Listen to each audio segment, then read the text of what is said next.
Okay, I'm here at Sister Sadie's house. I'm so happy to see her again. It's been a long time. We've been knowing each other for a long time. And we just want to get a little history because she has such a rich history. And we want to just, for people maybe that watch this later on to learn a little bit about you. I know we had you at an event, and we never did get a real good interview with you. So I'm here at her home. She invited me to lunch, and I had a beautiful lunch where she stays. And now we up in the apartment, and we're going to get a little interview. I'm Khalid Wajid, also known as Larry Crosby, and I'm doing the filming. So Sadie, just say who you are. Sadie, what's your whole full name? Okay, I'm Sadie Carter-Williams. Okay. Now, first question I want to ask you, where were you born? I was born in Houston, Texas. I lived at 3030 McGowan Street all of my growing up years, never moved a day. My mother and father owned our home before my sister, who's 2 years older, before we were born. So we lived at 3030 McGowan. When I was a little girl, I called it Dirty McGowan because I couldn't say 3030.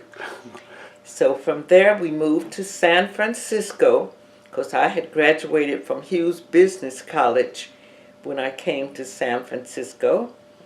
And I've been in the Bay Area ever since. Okay. So now, what was your parents' name? Do you remember? My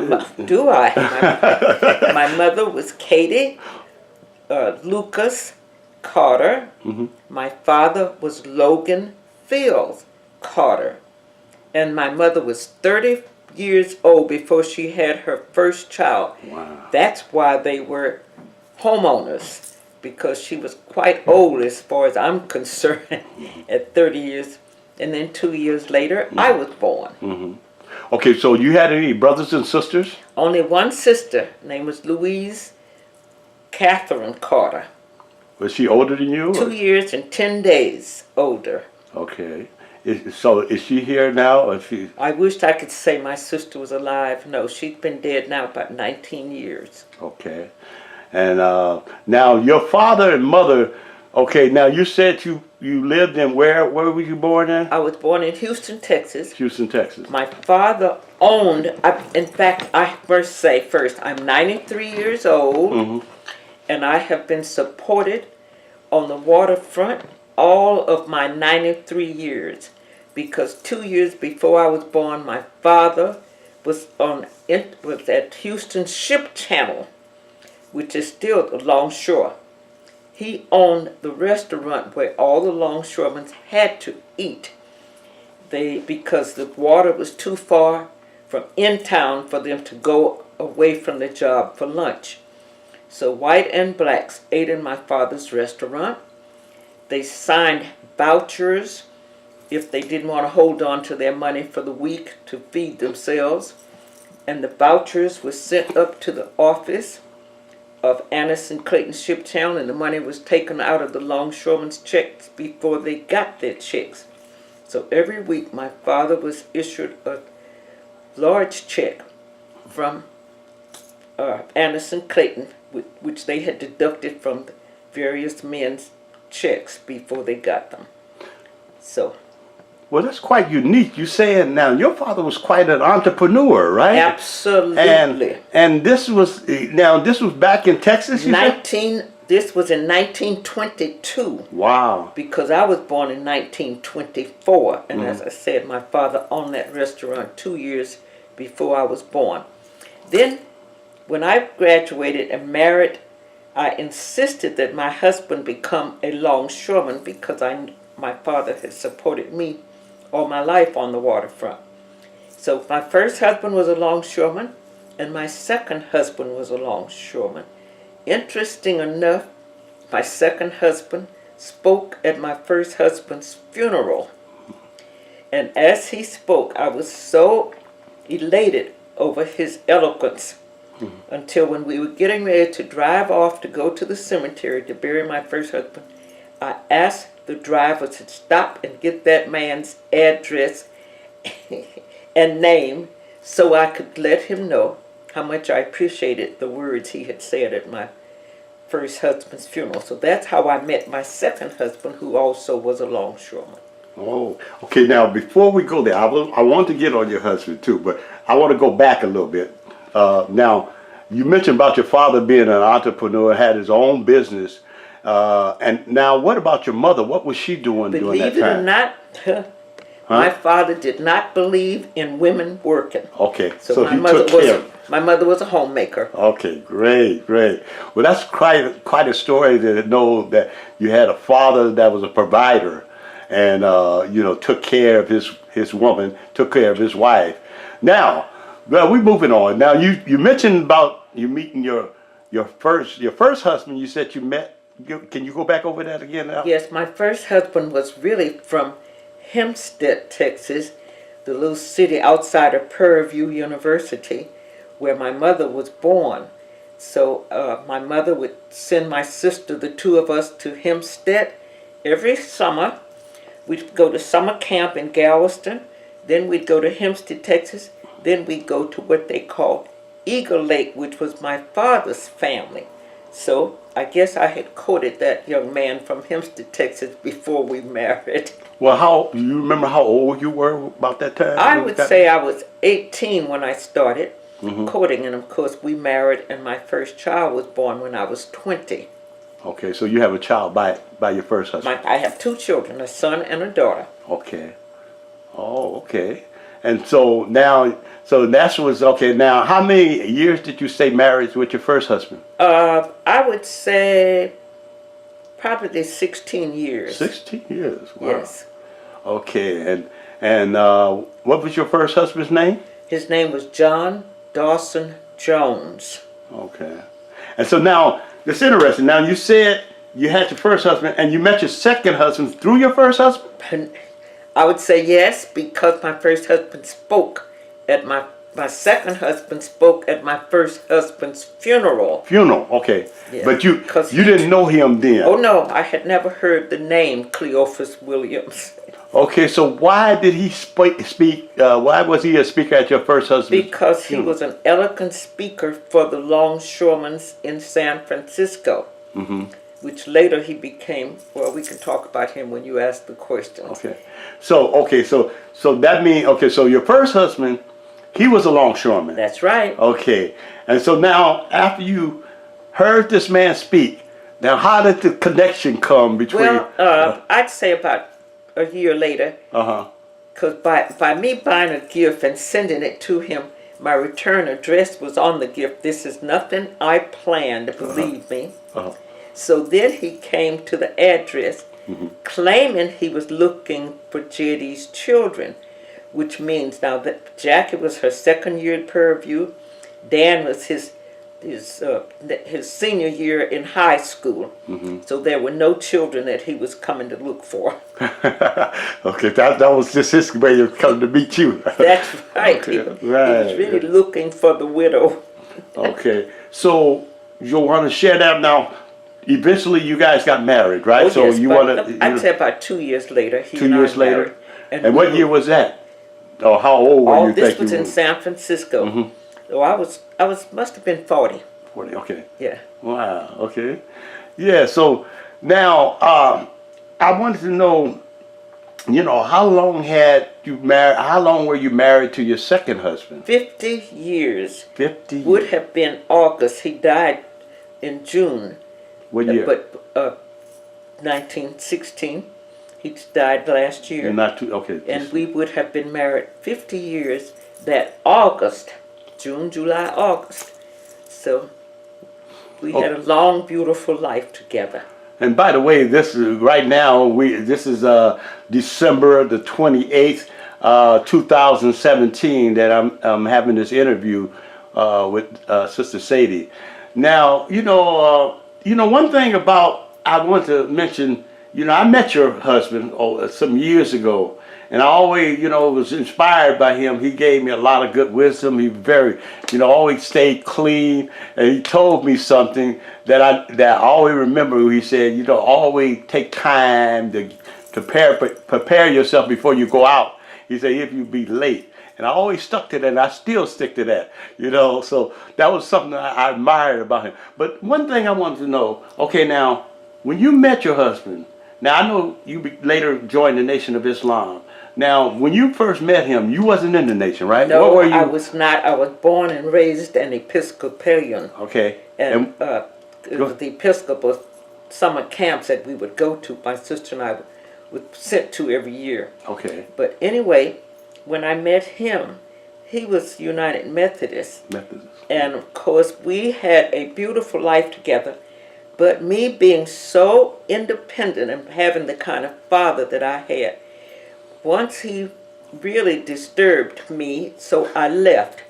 I didn't know I that. left him, and in doing so, I went to the mosque because I had never been in the mosque. I had heard that they take care of the women. Mm-hmm. So when I never forget, when I walked up those steps, the brother said, yes. And I said, I have no place to go. Meantime, I was attempting to leave my husband, Cleophas. Mm-hmm. So he put me with a wonderful Sister Ida Bell. I don't remember Ida Bell's last name now. Sister X, whatever, Ida Bell. And her two beautiful children. And my first night in Sister Ida Bell's home, I fell in love the way her young son could pray. He was the youngest. He had a sister that was older, but he was the man that prayed for us. I'll never forget that night. So I became interested in Islam by being put in Sister Ida Bell's home. So okay, I didn't stay away from Cleophas long because... But before you go there, I just want to know. Now, when you came to the nation, you remember what year that was? Yeah. And where the location? It was on Geary. It was at Geary and Fillmore. Okay, Geary, okay. That's where the mosque was. Okay. So, now, it's interesting because you came in a little later. Didn't I used to bring you the paper? When I used to bring you paper... You probably did because you wasn't a Muslim then, right? Yeah, yes. And so, after you came in, it's quite interesting. Tell us a little bit about after you joined the Nation of Islam. I'm going to get back to your husband, though, but I want to know, when you joined the Nation of Islam, what happened and, share some of that. Well, I don't know really how it came about, but I was not in the Nation of Islam long before I was named captain, Sister Captain. Sister Captain. And as in doing so, of course, I had a lot of experience in business because I came from a business background, my family. Mm-hmm. I opened a little store in the mosque where I sold school supplies in one of the rooms. Okay. Then after that, I opened a consignment store across the street from the mosque. Oh, is that right? Okay. It was called Eureka, and I employed. Well, anyway, I was very, very active as a captain. So now the store across the street, I don't even remember that. But now, what was that? What was it? Was called Eureka. What was you selling? Everything, all kinds of clothes. I have lots of pictures of that store across the street, and the sisters working in the store. And we sold food. We sold vegetables. I do have pictures that I can share with you, Brother Larry. Okay. So now, when you became Sister Captain in the nation, now let's go back to, now you said you was attempting to leave Cleophas. Now, after you joined the nation, now what happened? How did you get back together and share that experience, how that relationship? I tell you what happened. Mm-hmm. I own property and still do in Brookfield Village, which is off of 98th Avenue in Oakland near the airport. And he knew that my daughter and her family was living in my house at that time. And he knew eventually I was going to come see my daughter. So he used to park close to it's amazing. It's really funny. He was constantly parked, waiting for me to come visit my daughter. So the minute he saw my car, he jumped out of his car, got in front of my car and flagged me down. I'll never forget it. And came to the car and said, "I'm not prepared to live without you." Oh, he was determined. He was in tears. And what I said to him, "I will not come back home unless you go to the mosque and meet the brother who was the imam at that time." The minister, Minister imam. And he was, getting to be old, you can't remember. But he was fantastic.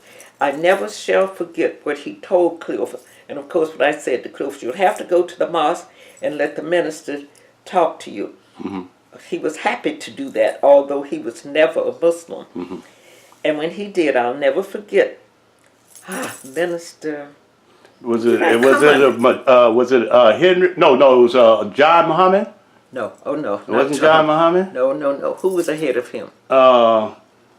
Okay. Henry Majid? Majid. Yeah, Henry Majid. Henry. Okay, Yes. he met Henry Majid. Majid. He was real He good. told Cleophas, he said, "Now let me tell you, she may be your wife, but she's our sister, Wow. and we will protect her." And I'll never forget him saying that to Cleophas. And I think it really made a difference in Cleophas's mindset. Well, this is interesting, and I think a lot of people need to hear that. Now, you were dedicated as a Muslim, and your husband was still dedicated as a Christian, That's right? right, that's correct. But you lived together in peace, loved for 50 years. Yep. Now, that shows, people say that a Muslim can't, Christians, but how can you share maybe to the audience or somebody that might be listening that what was the recipe that you used that kept you in peace, that kept you, that didn't have no conflict, even though you had a belief as a Muslim and he had a belief as a Christian, and yet you was able to live in peace? And we did. What was the recipe and secret that you used? Because we respect one another. And whatever my belief was, he respected that. And what his belief was, I respected that. So, and he never visited the mosque as far as the service was concerned. But anyway, we made it, but eventually I did go back as a Christian. But we lived very happily together, with me being the captain of the mosque and being a Muslim woman. And it just didn't interfere with us because he respected my belief and I respected his belief. Okay. So I think that was the key. That's great. So that shows that you can live together with a person that believes in a different religion and not have the wars and conflicts. We never had conflicts about that. Because now going back on your time as a captain, now you were actually the last captain that they had under the old Nation of Islam before Imam Ward Muhammad came, right? That is correct. I was the last captain before they reverted over to not needing captains. Yeah. Brothers or sisters. Yeah, that transition before the transition made. Well, you know what? That is such a great history. Now, we just visited you. Now you said how old are you now? I'm 93. February 25th, I will be 94. See, now I cannot believe you're so active to be that age. I mean, somebody looking at you, they just can't tell. Now we just had, I just had a chance to see you working out in the workroom. You said how often you work out on the machines there again? Actually, at 93, I am grateful to Almighty God Allah.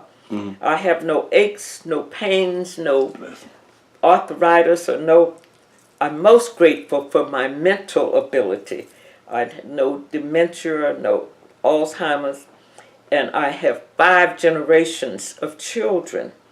So, but at 93, I know I'm truly, truly blessed and I'm grateful. But I know that I had to help Allah.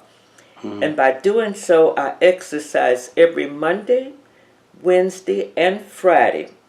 I do 30 pounds of strength training on the machine. I lift 30 pounds for 24 reps. I do 6 not rest, just break for a minute. And then I do 4 times at 30 pounds each. Then after I get off of that machine, I ride the stationary bike for 3 miles without stopping. Now that I don't stop. I pump and pump and pump until I get 3 miles. And I feel wonderful. Some days, I will admit, I don't feel like doing that. And I'll sit on the machine and I'll say, I don't feel like doing you, but I know I have, HAVE, to do you. And then I start my 30 pounds. HAVE? And I do it without fail. I cannot afford not to do that. So it's one of the things I know I must do in order to stay strong. I'm strong, but I am old. So I want to know, I mean, and share some of the other things that you do. I mean, do you have other activities that you participate in? I'm very active. I'm very active in all the activities here. And I'm blessed to live at a place that has activities almost every minute, every hour on the hour. So it keeps my brains going. I do drawings. I draw, and we exhibit our drawing. I've made a quilt since I've been here. And then every Wednesday they take us to the UC Berkeley to the free noon concert, and they just keep us very active. They take us on what they call joy rides. We don't get off the van. They just take us various places, even to San Francisco. So I live a very, very active life. And then we play games that keeps the brain active, like You Be the Judge. They read cases, actual cases, and then we have to judge the outcome, and then they'll read us what the outcome was. But this place keeps us very active mentally, physically, I'd even say spiritually, because they do have a chaplain here who's really very, very good. Well, okay, now, you seem to be very healthy. You know, I mean, now have you always been healthy like this, or? Yes, I really have. So, I mean, what's the difference? I mean, what have you been doing that's kept you looking like you're doing and keeping you healthy? And feeling. I mean, yeah, have you? Can you share that? I mean, did you experience like most young people had drugs and alcohol and cigarettes? Oh, I never smoked. You never smoked. Drank. And I never drank. I never drank. My sister did, and she would tell everybody, watch Sadie, because she'll drink all our chasers, which is generally 7-Up or orange juice or whatever the chasers would be. So that's got to be a part of the recipe. I have never acquired a taste for wine. All your life? I'm not even too happy with champagne. I might toast somebody with a glass of champagne. I got you. But alcohol has never been a part of my life. Part of your life. And I've never put a cigarette between my lips. Wow. And I worked at the California Hotel, and the bellman used to tell me, Sadie, you sure would look good with a cigarette holder and smoking. He bought me a beautiful ivory cigarette holder. And I told him, I don't want that. And I never did. Wow. I have never been interested. I never thought smoke looked good coming out of a human's nose or mouth. Yeah. Wow. See, that's got to be part of the reason why But I tell you what my big secret is. Okay. I think, beside exercising, because I know that's really one of the things that keep me as well as I am, is love. Love. Love is the answer. Yes. I love people. Now, don't get me wrong. I don't like everybody's ways. Yes, yes. But I love human beings because I know the image that they're made from. All human beings are made in the image of Allah. Wow, yeah. And I mean, I don't know a living soul I don't love. I do not like some people's ways. But that's them. Yeah. That's what makes us individuals. Okay. But I would say keep a happy heart, keep a loving heart, and be kind. Wow, that's great. I mean, so now, do you what do you think that some of the ills and problems that we have now that you didn't have to go through, that you to see some of the problems that might exist today, that you feel that wasn't as a problem for you when you were coming up? Well, Can you think of any? I'm just thinking it's love because my parents taught me love, and they never allowed my sister and I hear people talk about sister rivalry. I don't understand that because my mother never allowed my sister and I to fight one another or be angry with one another. I mean, if she hits me and I cry, my mother would never ask who started this. She whipped both of us. So we had to love one another. And love was a real example in my home. And that means you didn't always agree with each other, right? Oh, You guys, no, you know, let but me you tell still you, one love little it. simple thing my sister would do, she could pop chewing gum. She loved to chew gum and she'd pop it. She'd even go to bed with gum in her mouth and she'd pop it. And I would be so mad at her until a couple of times I hit her. That was my mistake. I got a whipping.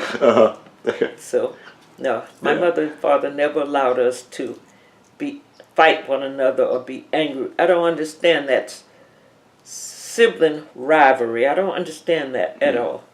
Yeah, I think a lot of youngsters, the one thing they have to realize that we're all different, and you got to be able to be tolerant We're of each all other's individuals. way you think. You might not agree with me. I might not agree with you, but that shouldn't make I hate you. You know. I think you should respect how the other person feels about whatever it is, because we're all individuals. Right. I know that's the reason my husband and I could get along with being Christians and Muslims, because, I mean, if that's what he wanted to be, that's what he was. He did not have to embrace Islam just because I did. Right. I didn't have to embrace Christianity because he did. So it's all a matter of respecting and loving one another. Yeah. Well, you know, I just wanted people to understand too that a lot of times that we find each other's beliefs. You know, we have a issue about that. Now, I don't know if is there anything else you want to share on camera? Because you know, I'm not. Only thing I'd like to say, I just love Brother Larry. I'm behind the camera. Okay. Well, I am so glad we got this interview. I can't think. Wanda probably has some more questions for you. She's not here. She wasn't able to make it. But I know she probably have a whole lot of other things she'd like to ask you. But I think this is not going to be the end. You know, we got you on camera. We want to do some more research. This is my first time coming here, and I met quite a few interesting other individuals here at this complex that their stories need to be told too. So Sadie, I must say this. Okay. I love Sister Wanda because, believe it or not, I don't drive anymore. I have not driven in 2 years. I gave up driving just because of the traffic and the craziness that's out there in the streets. But anyway, Sister Wanda will see that I get to go to plays or art shows, and she just often calls me asking, Sister Sadie, would you like to go here? And she makes sure that I go to plays. And so she'll call me sometime, and I said, Sister Wanda, I cannot go out at night because I cannot see where I'm walking. Sidewalks are broken or cracks, and so I just really stay in at night. But she'll take me to matinees and various things, and I just love her for it. Right. So, and of course I love anyone visiting me because I don't go out. Now, at 93, I go where someone takes me. Yeah. Well, I didn't know that. That's interesting. Oh, God, yes. Yeah. Sister Wanda sees that I get out to plays and Yeah. various things. Wow. Well, Sister Sadie, I can't think of anything else I want to ask you right now, but I really enjoyed being in your company once again. You show so much love. You always have a beautiful smile. You make me feel good, and I know it's love there. You know, yes, when sir. I meet you, when I see you, you know, you show me a lot of love. So, and I appreciate that. You know, so, and like I said, your husband, Cleophas, you know, I admired him, and I had a lot of respect. And I must say this about Cleophas. Cleophas and I have traveled to every continent, and many countries within the continent. And we've been to Africa 5 times. different parts of Africa. So we've done a lot of traveling. United States all over to every national park. We have really been truly, truly blessed, Yes. and I am a grateful person. Well, you know, that says a lot, because how many husbands or families, husband and wife, were able to travel like you did? That means that's saying a lot about your husband. That's saying a lot about you. But I think some of the experience that you learned. Can you is the benefits? What are some of the benefits you feel that from traveling that you can share? That you think, can you think of anything that you can share with people from your travels? Another thing I'll say about that, love again. You go and you meet all of these different kind of people. I remember the last place the last continent we went to was Australia, and of course we went from Australia to New Zealand.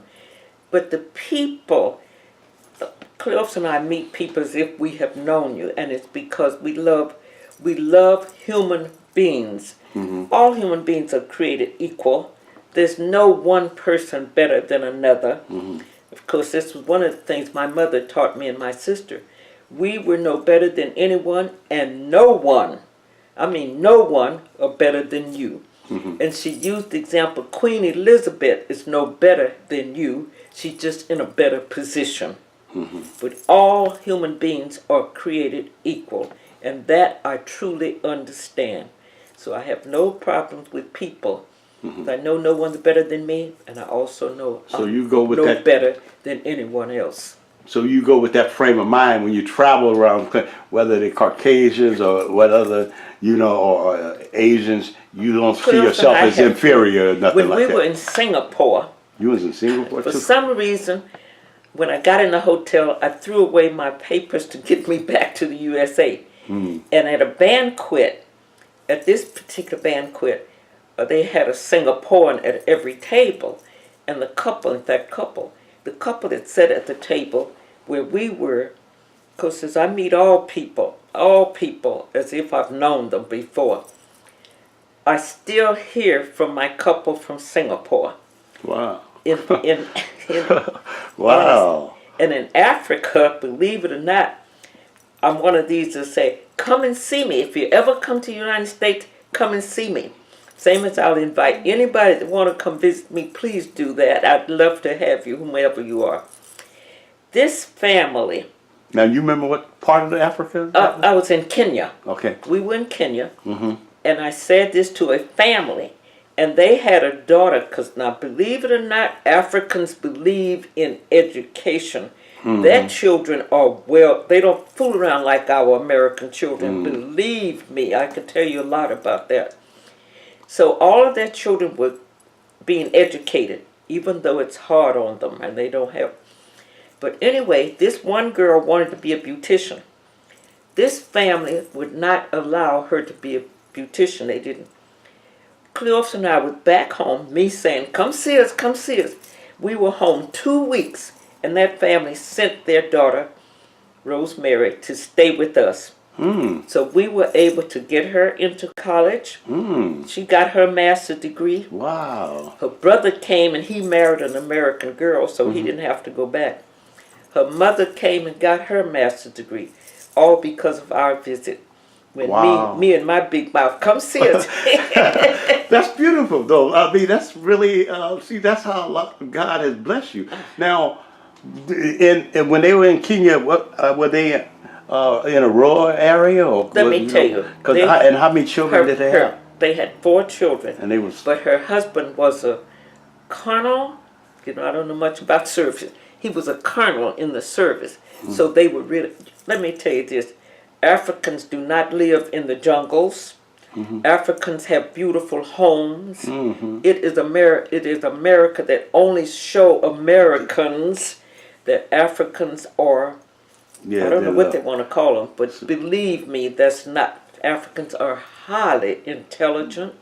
They have beautiful homes. They're different than our homes.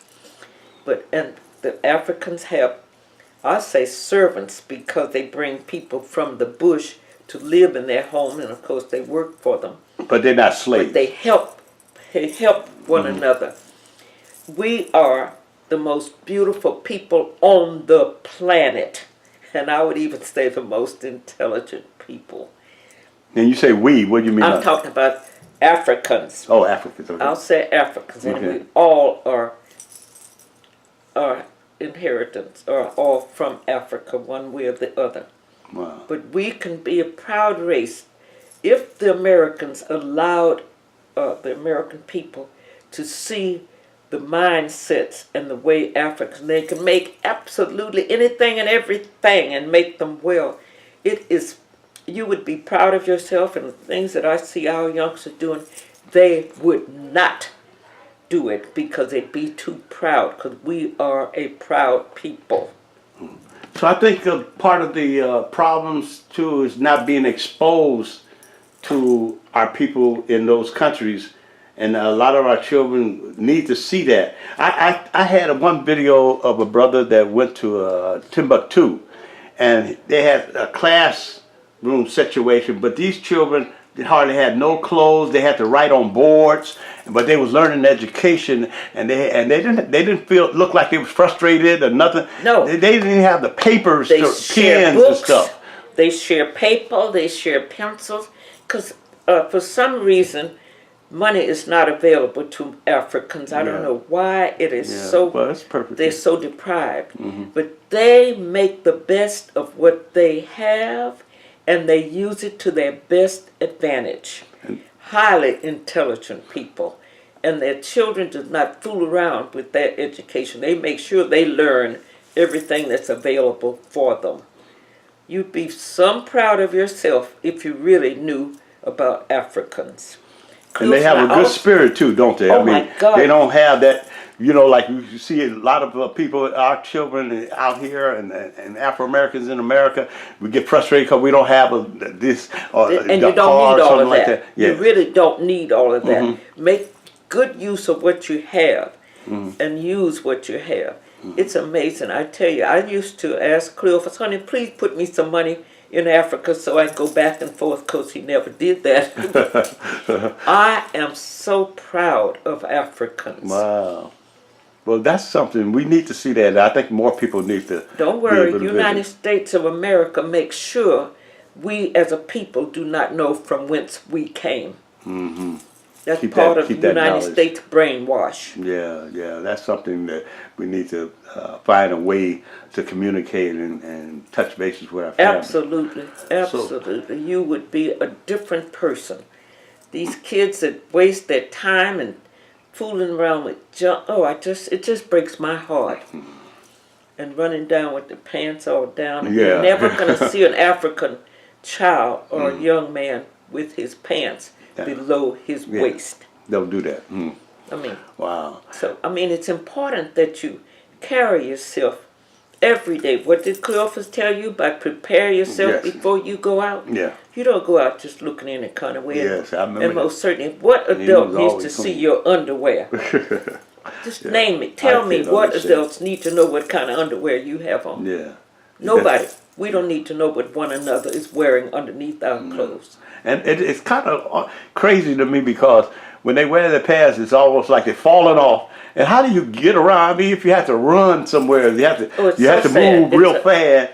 Your pants, and I don't even know how they stay up on them. So I don't understand the youngsters doing that. Mentality, because it's not necessary to show, as I say, show your underwear. Yeah. It's not necessary. Yeah, and that's not even manhood either. No one needs to know what you're wearing.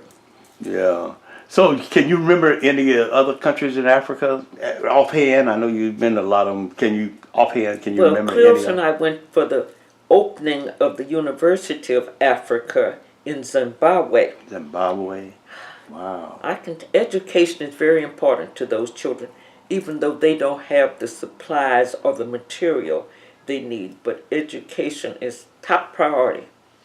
Well, how did you find out about the grand opening? Well, I tell you, one of the things we followed, the World Methodist Conference. Cleophas and I went whenever the World Methodist, and they only meet every 4 years.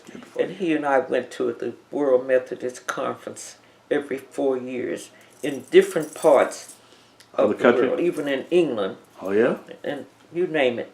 So we always went with a group. And then, of course, there's the International Longshoremen, which Cleophas was. We went to International Longshoremen. We didn't travel alone, just the two of us. And we went to Egypt with oh my God, too bad I can't name it, but we went with Jesse Jackson and his whole family. We always joined groups that was going, intelligent groups. I wish you had some pictures of that. That would be nice. I have pictures of those. Now, I'll tell you something. My husband took notes. He wrote in a journal every day wherever we were. I have notebooks of every place we traveled. He wrote and I took pictures. I have eons of pictures from everywhere we traveled. Well, and I love sharing them. Do that one day. And then also, Wanda needs to do something with that journal to help you with that, because she's a writer. She's a terrific writer, man. I mean, I have to admire her for that. She's very good at that. And that'd be somebody that you might want to help you do. So was my husband. I can show you journals of every place we traveled. And then, of course, I have eons of pictures, albums, and they're all organized. So anybody want to come visit me and see some of the places we traveled and all the friends, and just wonderful. I'll be happy to share. Now, your husband, how long was he a longshoreman? Well, he started when he was 20. I think he was really 19. He put his age up. And he became the first black president of Local 10. Local 10 is what? Local 10 is the longshoremen in San Francisco at Fisherman's Wharf. They own that whole block. Over on, anyway, it's the Octagon Building. If you ever go to Fisherman's Wharf and you walk a block over, the whole block, there's an Octagon Building, which is the International Longshoremen's Hall. And of course, then they have the offices on the same premises. And you park, and there's parking on that lot. Sometimes if you go into the wharf and need a place to park, I can give you a number to put in your windshield, and you can park for free. Wow! So your husband was the president of the longshoremen? First black president of the International Longshoremen of San Francisco, Local 10. And he was elected 4 times. What? Wow. So now, you say he did a lot of writing in the journals. So he must have had a pretty good education, did he? Or did he just learn this on his own? He graduated from in Arkansas State. Yeah, so he was an educated man. Wow. I graduated from Hughes Business College. Oh, you did? Houston. Houston? Okay. And all of my children, because I only had 2, my 2 children are college graduates. Their 2 children, both of my children had 2 are college graduates. And all of my, because this is what we do in our family. When you finish high school, the next thing for you to do is go to college. Now, your parents may not be able to see, but we all will help send you to college. We pool as a family. We pool our resources to make sure that you were able to go to college. So all of my children, for 4 generations, not 5, because the 5th generation are still babies, but for 4 generations are college graduates. So you recommend that should be something that all the parents and children should do, is get an education. Education is the key to a good life. Good life, education. There's no ifs and ands about it. Because you gotta almost have an education to be a garbage man nowadays. Right up there. Yes. But I would recommend when your children graduate from high school, don't let them go to work, because if they start making money, they're not going to want to stop making money. So you recommend? I recommend that they know when you graduate from high school, the next thing you're going to college. And all the family help support them. I mean, the grandparents, the aunties, anybody in the family is able to contribute $1. Contribute $1 to that child's education. That's good to hear. I mean, with some consistency. Know that $1 is coming every tuitions, every one of their tuitions. It's important that families stick to together. But that's a problem. We have that problem now where family members don't get along like they should. It's because it's purposely done to us. Divide and conquer. No, you don't let nobody divide you from your family. I'll tell you, I have 5 generations 2 times. That's 5 generations is a lot. You know. So that's where your strength is, right? If you have that family where you can get along and work together, and so, like you said, support each other. Yes. Like if you have a one child that's in school need financial help, that you can all pull together and help him to finish his education. Your strength comes from your home. That's where you were born and raised. You're not going to pick up strength out there in the street, not from your friends, not from your whomever else you think is so important. It comes from your home. So mothers and fathers, take care of your children and raise them properly. Now you say that, but now what about you have like a lot of family members now? You have families where the brothers and sisters are on drugs or doing things that how would you address that? You say you work with family, but how do you work with a family member that's not even doing nothing? They're not taking care of you. Can't even trust them in your house. Well, how do you solve that? The way you solve any problem in your family is by showing love to that particular person that has strayed. Because children will stray. They think it's important to follow their friends, and their friends have not come from a loving home. But you still show your child love, and you get him back. I be willing to bet you get him back. I think sometimes it's a limit to that, because you can show love to that member of the family, and they just don't want to do right. And there are things that you let them know you will not tolerate. Okay. I can remember a great-grandson of mine that now that these doggone phones come in, when we're together, nobody is sitting up texting or watching their phone. And I remember once saying to a great-grandson, put that thing down. Because to me, I'm saying a thing. But it was his cell phone or text. And he got angry and got up and walked out of the door. But honey, Cleophas went out, and his grandmother went out, who was really a daughter of ours, went out and talked, I imagine, an hour to him. And when he came back in, he apologized to me. Oh, wow. He got up, walked out, slammed the door. I cried because I was not accustomed to any of the children doing me that. And you can believe me, from that time on, he never came in the house. Because when we're together, we talk. We have conversations. We want to know what's going on with you. And if there's something we can do to help. What is happening with you? We talk. We don't watch television when we're together. We sit in circles. Just this Christmas, there was 24 of us. We had 24 chairs around my granddaughter's house in Walnut Creek. And we talk to one another. You have a problem? Because you have problems in families. Let's talk about it and see if we can't help solve it. You've got to be together as a family. You cannot be divided. And nobody is more important than your family. Nobody. You think your friends are important. Your friends have their own family view. So it's very important to be a family. If you two got these children together, you two stick with those children. Now we have a great-granddaughter that's not married and has the most beautiful, intelligent child you ever want to see. But we made sure that child went to a private school. We all, as a family, would pay $300 a week for that child to go to a private school. We know so you all pitched in. We all pitched in. That's the best thing to say, Larry. Pitched in. I mean, how am I going to sit up here and have all the things I need and my grandbabies out there not getting the proper education? So now, when you give this, are you giving out a charity or you give it as a loan to them? Oh, no, we're not loaning. We're making sure you get an education. But I must say this.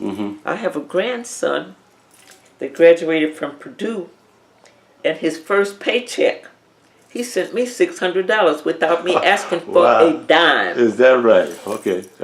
His first paycheck. And then he sent other members who had helped him. I don't know how much, but at least. So when you do that, it's not that you're looking for a return, but I was sometimes shocked. I wanted to know, what's this for?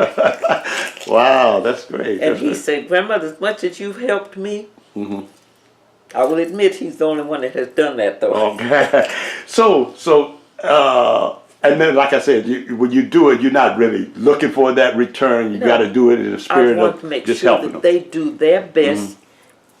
And I tell you one thing, if they know you as a grandmother or a mother respect them, they're going to respect you. I don't believe there's a child in my family that would ever want me to even see them drinking, let alone smoking something wrong.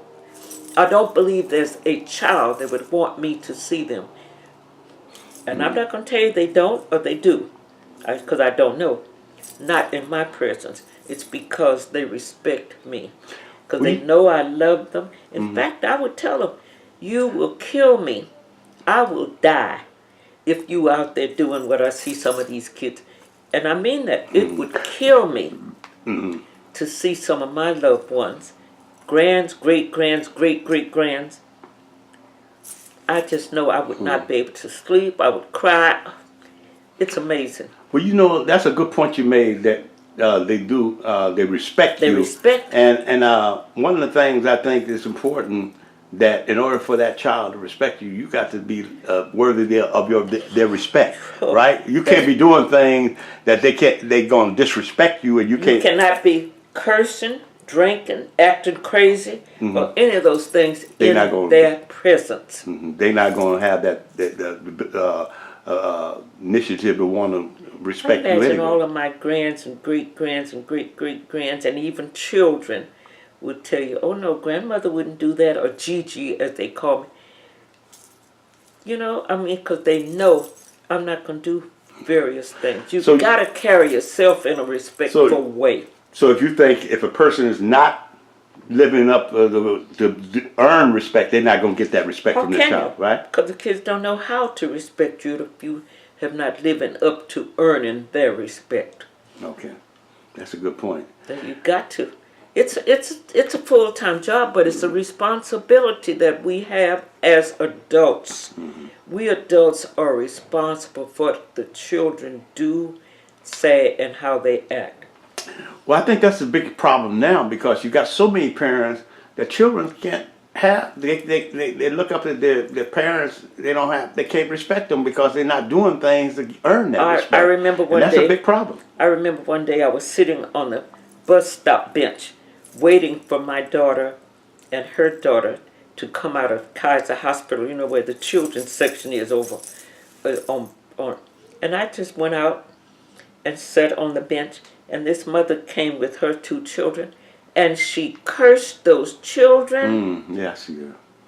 And then turned around and looked at me sitting on the bench and apologized to me, and she don't know me from Eve. But she cursed with the children.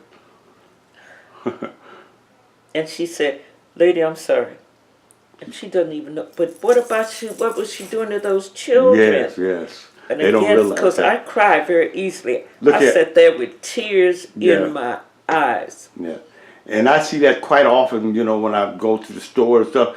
The way, Afro-American mothers talk to their children, call them, I'm going to beat your behind. And you use foul language. And I said, wow, what are they doing? I don't know what and they talk thinking. real loud, too, shouting at them. I don't know what with thinking. anger. Instead of talking to them, they're cussing them out practically, you know. It's horrible, but it's all because they're following the wrong. You know, the America is a prejudiced state, country. They intend to break us up and divide us, and we should say, it's just like Michelle Muhammad says, when they go low, we go high. You don't get down there. But these folks want us to be nothing, so they can disrespect us and make sure they don't hire us. It's horrible.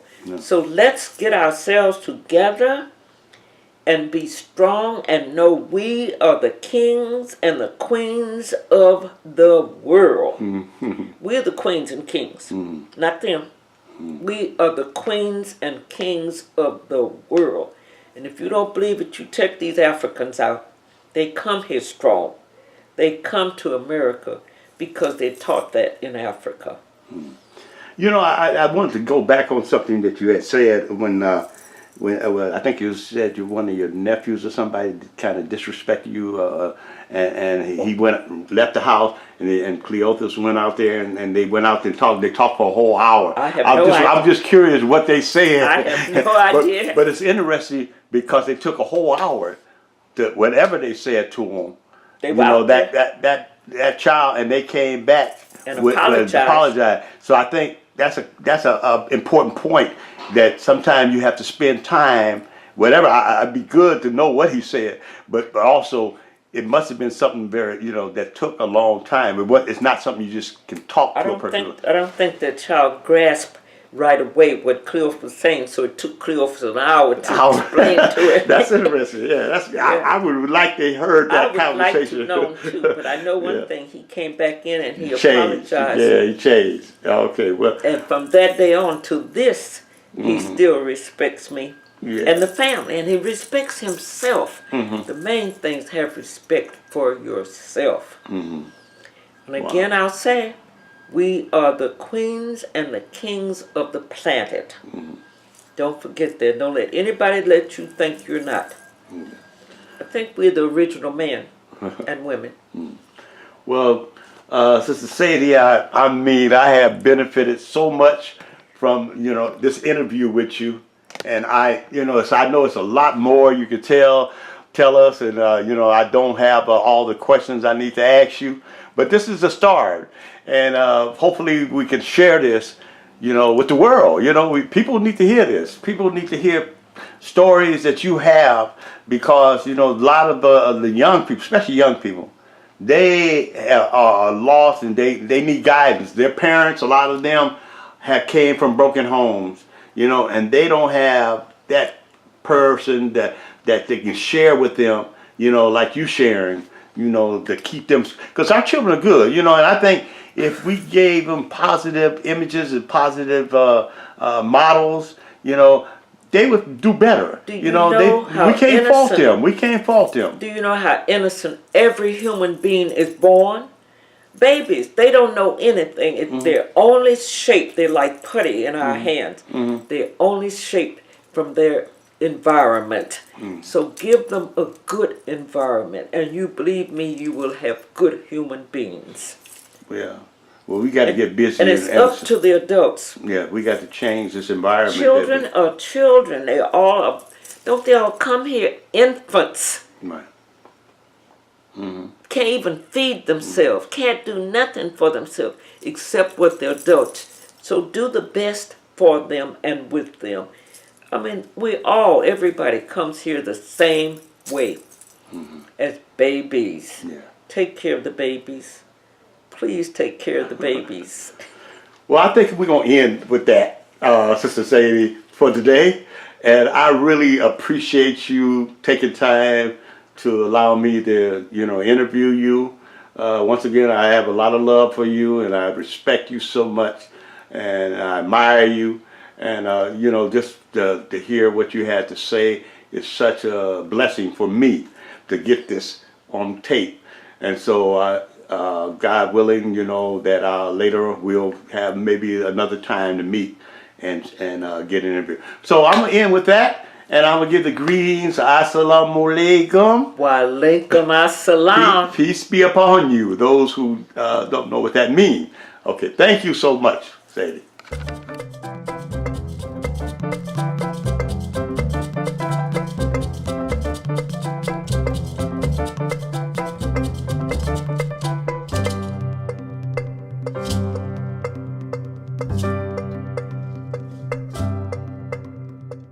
Okay, we here in the gymnasium here. Look at this is Sadie. Now tell me, this is 30 pounds every Monday, Wednesday, and Friday.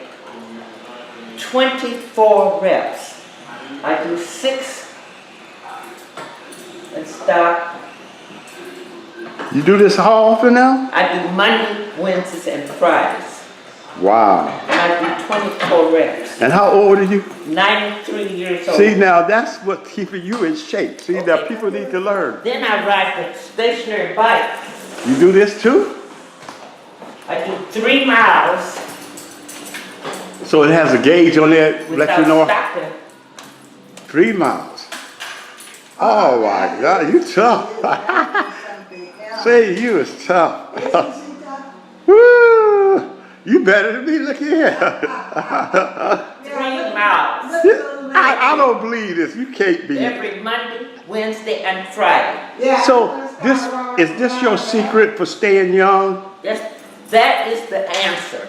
That's the answer. So people need to learn. They need to know you You know, cannot, they need to see you this. cannot stay young without exercise. 96 years old. Okay, we got 2 sisters in here. You want to share anything about you, or who you are, or anything? Okay.